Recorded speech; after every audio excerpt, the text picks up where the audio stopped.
ఆరాధ్య పక్షి పావురం. హరప్పా ప్రజల యొక్క ఆరాధ్య జంతువు ఏంటంటే మోపురం ఉన్న ఎద్దు. వీరికి పునర్జన్మపై విశ్వాసం కలదు. వీరు నూలు లేదా ఊలుతో తయారు చేసిన వస్త్రాలని ఎక్కువగా వాడేవాళ్ళు. గుర్తుపెట్టుకో.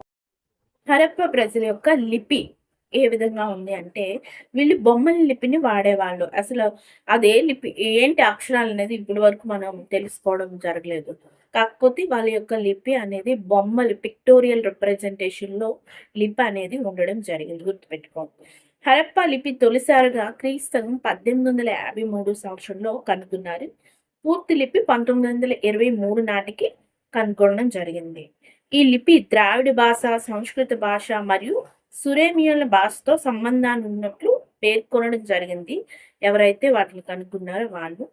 ఈ లిపి ఎడమ నుండి కుడికి మరియు కుడి నుండి ఎడమకి సర్పలేఖనం అంటాం కదా! సో, ఇలా ముగ్గు వేసినట్టు ఇలా ఎడమ నుంచి కుడికి, కుడి నుంచి ఎడమకి ఉండడం జరిగింది. ఈ లిపి సంస్కృతం అని ఆచార్య మధుసూదన మిశ్రా అన్నాడు. ఇది సంస్కృతానికి సంబంధించిన లిపని ఈ ఆచార్య మధుసూదన మిశ్రా తెలిపారు. ఈ భాష ప్రోటో ద్రావిడ భాష అని ఆచార్య మహాదేవన్ పేర్కొన్నారు. వెరీ